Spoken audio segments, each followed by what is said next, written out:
누구를 위하여 종은 울리나 김민철. 프롤로그 스페인 내전과 어니스트 해밍웨이. 어니스트 밀러 해밍웨이 어너스트 밀러. 해밍웨이 1899만 1961는 20세기 미국을 대표하는 소설가이자 언론인이다. 1925년 단편집 우리들의 시대에로 등단하여 태양은 다시 떠오른다 1926무기여 잘 있거라 1929가진 자와 못 가진 자 1935 단편소설. 킬리만자로의 눈 1936 누구를 위하여 종은 울리나 1940 노인과 바다 1951 등 주옥 같은 작품을 남겼다. 1953년 퓰리처상 픽션 부문에 선정되었고 1954년 노벨문학상을 수상하였다. 어니스트 해밍웨이는 왕성한 창작 활동을 벌인 다작의 작가로 장편소설 7편, 단편집 6편, 논픽션 작품 2편을 생전에 출간하고 사후에 소설 3편, 단편집 4편, 논픽션 작품 3편이 출판되었다. 필자는 누구를 위하여 종은 울리나와 무기여 잘 있거라는 중학생 때 도서관에서 빌려보았고 노인과 바다는 문고판과 영화로 감상했다. 어니스트 해밍웨이는 빙산이론이라 이름 붙인 간결하고 절제된 표현 방식을 제시하여 20세기 소설에 커다란 영향을 미쳤다. 저널리스트로 활동하며 스페인 내전의 종군 기자로 직접 참여한 해밍웨이는 당시의 경험을 바탕으로 누구를 위하여 종은 울리나를 집필하였고 제1차 세계대전이 발발하자 이탈리아군의 운전병으로 자원 입대하여 심각한 부상을 입고 1918년 집으로 돌아왔다. 이때의 경험을 토대로 무기여 잘 있거라를 발표했다. 해밍웨이는 쿠바의 아바나에서 상당 기간 생활했는데 이때 말년의 대표작인 노인과 바다를 펴냈다. 해밍웨이는 경험을 바탕으로 작품을 쓰는 작가로 발로 글을 쓴다고 할 만큼 그의 소설은 사실적이다. 해밍웨이의 작품은 다수가 영화로 만들어졌는데 무기여 잘 있거라는 게리 쿠퍼와 헬렌 헤이스가 출연한 1932년 작품과 로 허드슨, 제니퍼 존스가 주연을 맡은 1957년도 영화가 있다. 카리브해를 무대로 고기 잡는 어부를 그린 노인과 바다는 스펜서 트레이시가 출연한 1958년 작품과 안소니 퀸이 주연을 맡은 1990년 영화가 있다. 킬리만자로의 눈은 그레고리 팩, 에바 가드너, 수전 헤이워드 주연으로 1952년 영화로 만들어졌다.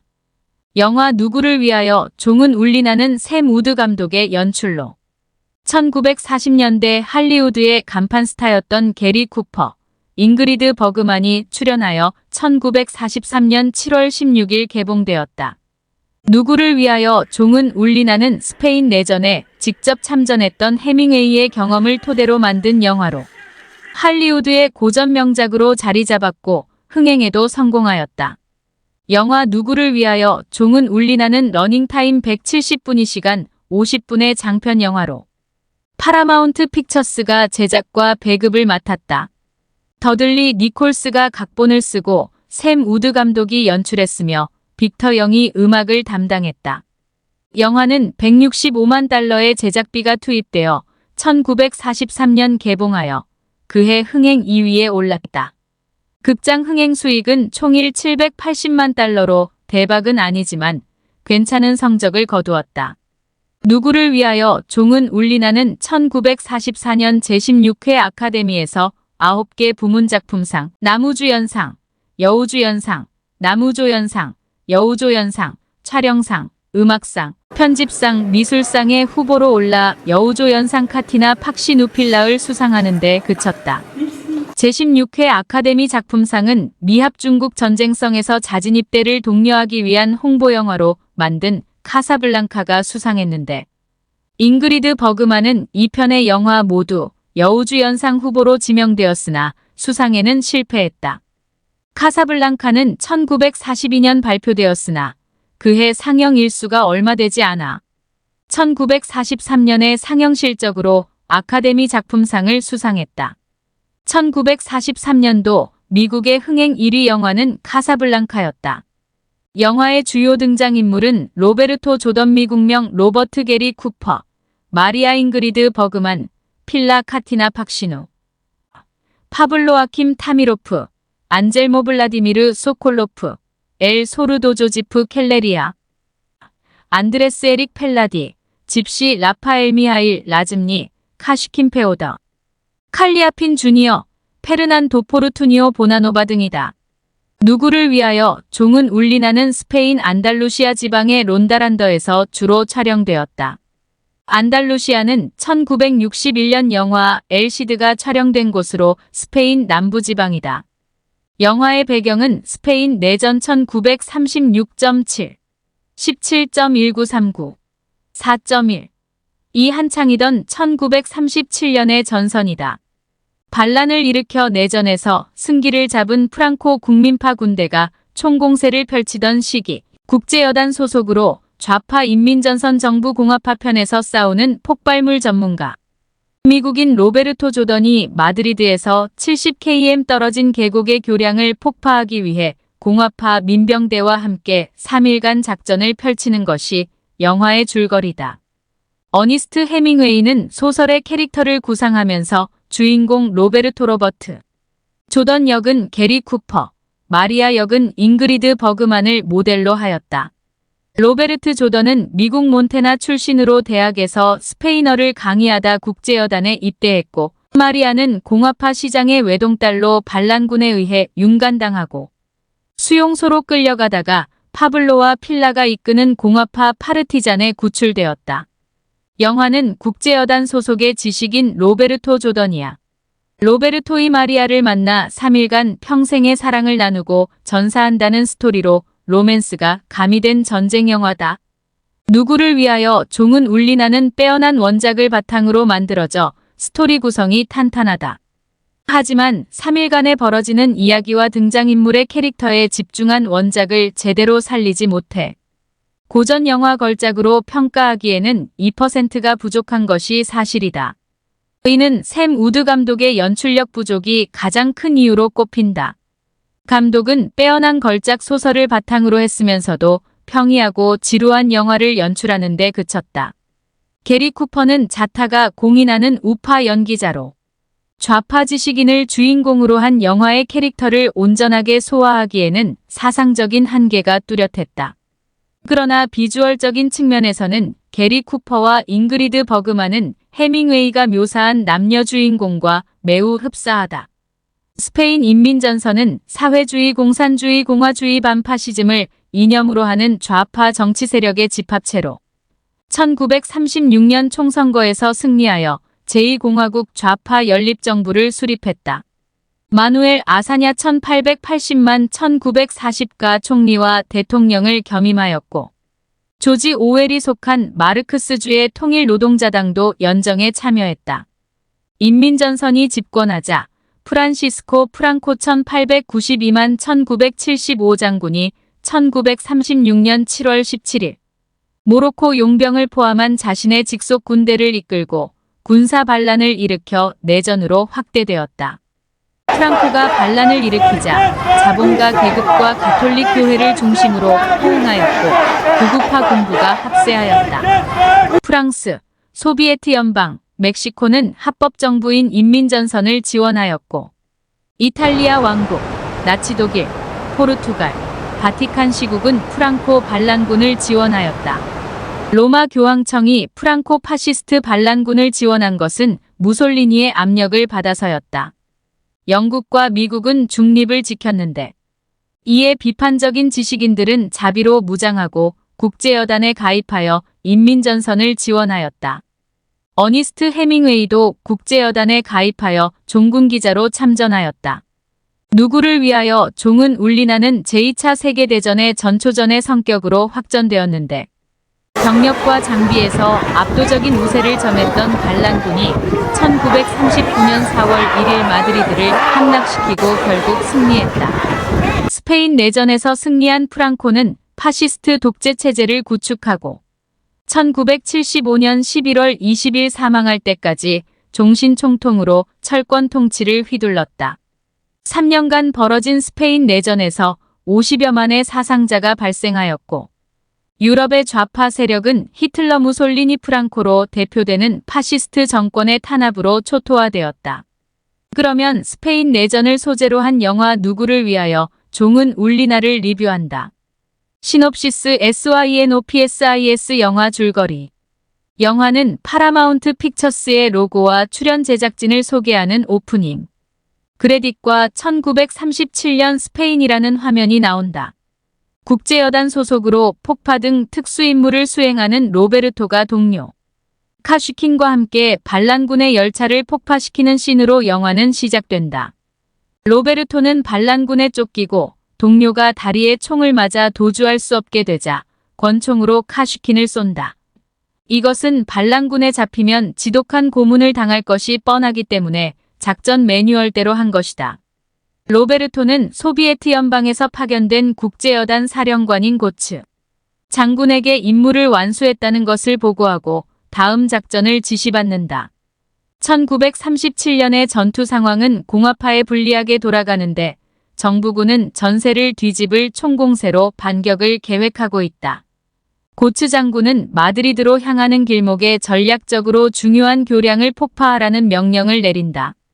공화파는 다리가 폭파되는 것을 신호로 총반격에 나서기로 했다. 로베르토는 길 안내자로 안젤모라는 노인을 붙여준다. 로베르토는 안젤모의 안내를 받아 다이너마이트를 챙겨서 목적지에 도착한다. 로베르토는 현지 파르티잔의 도움을 받아 다리를 폭파시키기로 하는데 현지의 군사 책임자는 파블로라는 사람이다.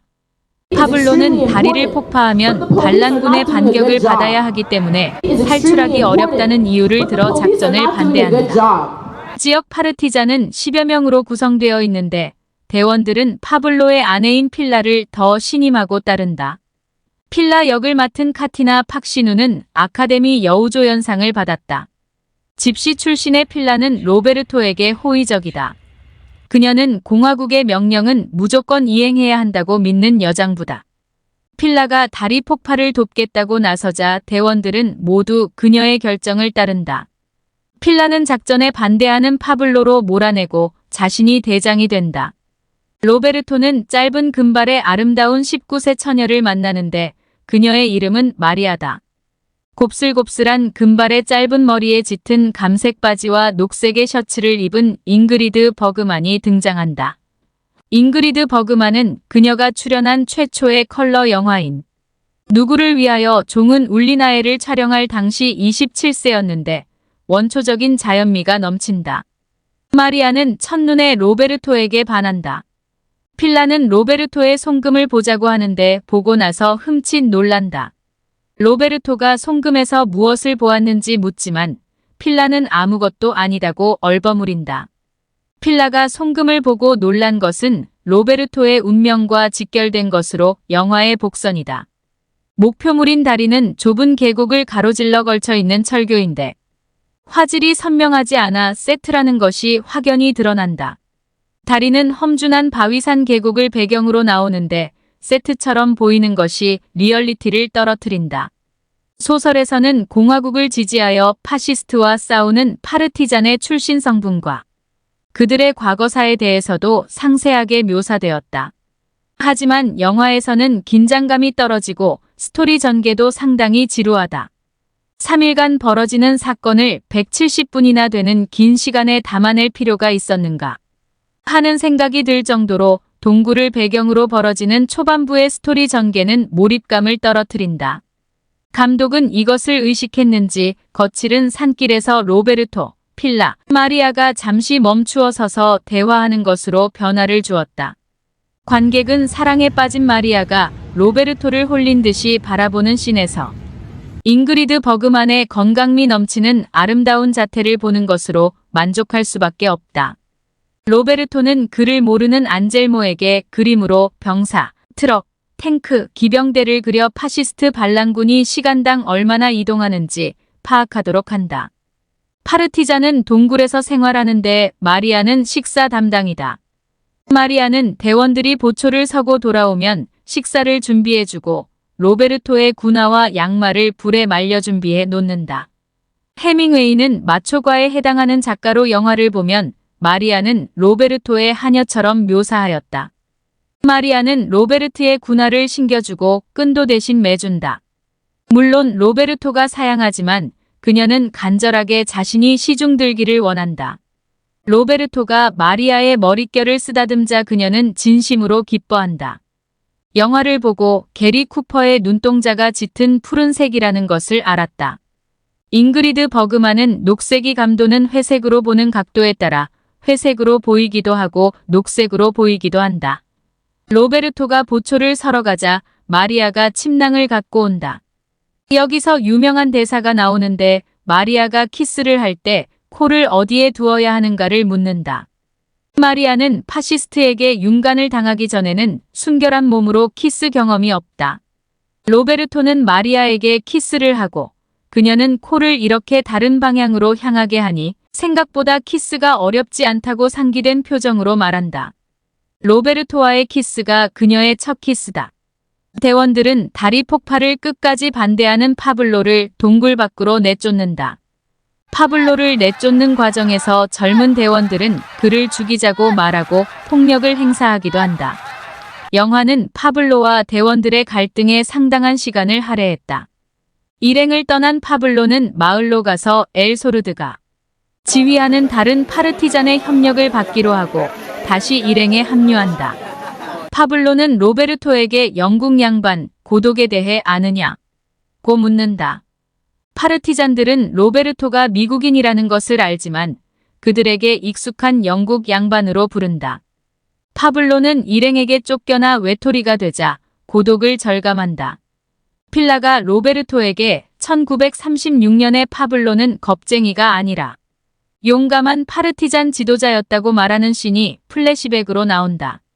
내전 첫 해의 파블로는 옷차림도 깨끗하고 용감했으며 인민으로부터 열렬한 지지를 받는 지도자로 묘사되었다.